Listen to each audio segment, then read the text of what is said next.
son armée et ses complices. Et c'est comme ça que le Rwanda s'était assigné 2 objectifs. Il y a les objectifs militaires et il y a les objectifs politiques. Les objectifs militaires, c'est lesquels? Et c'est là où, à un moment, on pense que Kabila a beaucoup facilité la tâche dans les complots des objectifs militaires. Parce que pour le Rwanda de Kagame, il faut mettre les plus nombreux officiers militaires Tutsis dans l'armée congolaise pour affaiblir et même faire disparaître l'armée congolaise.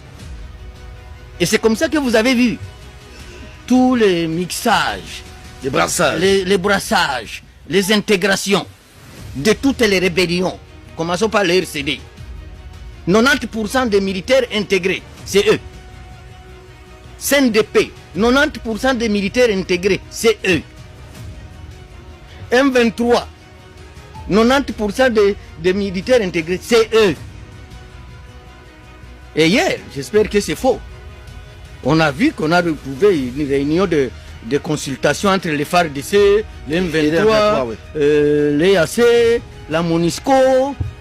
Si nous tombons dans ce piège, nous avons déjà plus de 10 épines sous nos pieds. Nous allons encore en ajouter encore 10. On va nous amputer les 2 pieds. On va nous amputer les 2 pieds. Et si le président Tshisekedi est hésitant dans le langage qu'il a emprunté aujourd'hui, il mourra sur scène. Il mourra sur scène. Donc, quand vous faites face à ces gens, soyez comme moi. Soyez comme moi. Vous engagez la guerre avec ces gens, n'allez pas encore dire qu'ils vont vous pardonner. Ils vous pardonneront jamais. Ça, c'est un conseil que je donne au président de la République. S'ils vont nous exterminer tous, nous mourrons tous ensemble. Parce que personne de nous ne va vivre éternellement. Mais nous ne pouvons pas accepter que parce que le Rwanda a l'appui de l'Union européenne, pendant que l'Union européenne finance l'Ukraine agressée par la Russie, n'appuie pas la RDC agressée par le Rwanda. Nous qui étions petits, quand on voyait les Blancs venir avec la Bible, on croyait qu'ils étaient des chrétiens. Mais apparemment, ils ne prient plus. C'est devenu tous des païens. Donc, un pays qui agresse la République démocratique du Congo, vous envoyez à son armée 20 millions de dollars. Et vous commencez à sanctionner ceux qui se battent pour leur pays. Qui est-il? Qui sont-ils? Et le malheur est que les Blancs, là, devant leurs intérêts, devant l'argent, ils peuvent tuer tout un peuple. Vous n'avez pas vu Sarkozy débarquer en Libye, aller bombarder la Libye, pour l'argent de la Libye. Et malheureusement, ceux qui nous sanctionnent, ce sont des corrompus. Est-ce que d'ailleurs la sanction, on n'a pas corrompu l'Union européenne? Parce qu'on a attrapé beaucoup d'argent, c'est la vice-présidente. On dit que ça vient du Qatar, alors que ça vient du Rwanda. D'accord. Apparemment, ça vous fait très mal d'être sanctionné par l'Union européenne, parce que d'aucuns disent que Bitakoura devait maintenant agiter pour avoir été sanctionné par l'Union européenne. Ça vous fait très mal. Ils ont créé un héros.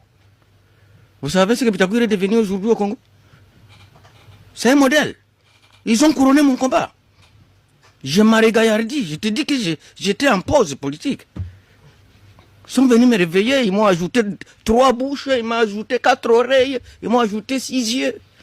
C'est ça ma force. Est-ce que vous vous reconnaissez pas coupable de ces sanctions, parce que on dit que dans vos prestations ou vos déclarations, surtout à Uvira, vous avez appelé le jeune Bafulero à s'attaquer au Banyamulenge. Il y a même une plainte, une communauté, une plainte qui a été déposée contre vous ici au parquet général près la cour de cassation. Par rapport à cela. C'était un bandit français qui ne sait même pas de quoi il s'agit. Il ne sait même pas de quoi il s'agit. Monsieur, vous savez, depuis 1996, Bitakoura a perdu combien de membres de famille? Vous le savez?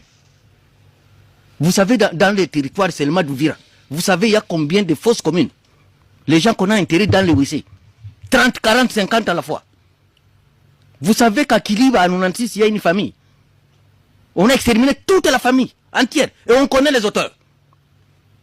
Bitakoura ne fait pas partie des criminels. Que l'Union européenne vienne me demander la liste de ceux qui ont fait les fausses communes chez moi. Ils sont là, ils vivent, même se connaissent. Même quand je parle ici, ils se posent la question, est-ce que maintenant on ne va pas ressusciter les dossiers comme on est allé sanctionner Bitakoué? Parce que pour eux, il fallait me sanctionner pour que je me taise. Je ne me tairai pas. J'irai sur les toits des étages pour parler de l'injustice de l'Union européenne qui sanctionne les innocents et laisse les criminels se promener à travers le monde, en commençant par chez eux. En commençant par chez eux. Et je les informe que le mandat qu'ils avaient lancé contre Hérodia en 1999, c'est moi qui l'ai, comment dire, c'est moi qui l'ai anéanti. Parce que le 12 juillet 2000, c'était un samedi, nous avons enfermé les Belges dans leur ambassade ici. Et j'étais interdit d'aller en Belgique. Comment l'injure est mauvaise par rapport au massacre? L'injure est mauvaise par rapport aux tueries. Depuis quand? Oh, tu m'as injurié. Oh, on doit t'arrêter à la CPI. Pour avoir une... Mais moi, j'ai tué. Et tu sais, dans ce pays, pour devenir général, au RCD, au CNDP, quelle était la condition? La condition était pour dire, tu as déjà tué combien de Congolais? Moi, j'ai tué 1000. 1000 seulement, colonel. Et toi, tu as tué combien? Quand c'est 2000, c'est général. Moi, j'ai tué 3000. Général. 2 étoiles. C'était la condition. Et c'est connu. Et nous le dirons. Et j'ai dit, nous allons tout faire pour avoir des séances, des séminaires, au besoin une école, pour que les Congolais sachent la guerre que nous subissons, que tous aient la même compréhension. Et qu'on sache qui est le vrai ennemi. Parce que je vous ai déjà décrit les classes sociales du Rwanda. D'abord, le Rwanda, c'est une prison à ciel ouvert. C'est une prison à ciel ouvert, je te le dis. J'ai échangé avec un ami, je lui dis, tu vas venir à Kinshasa. Tu veux qu'on dévie l'avion pour se retrouver à Kigali. Mais aussi, ce qui est dangereux pour le pays, et que l'Union européenne et ses complices veulent transformer la sous-région des Grands Lacs comme au Moyen-Orient. Je le dirai, je le répéterai. Ils veulent créer, le Rwanda devient l'Israël et le Congo devient la Palestine. Ils veulent nous rendre poudre et poussière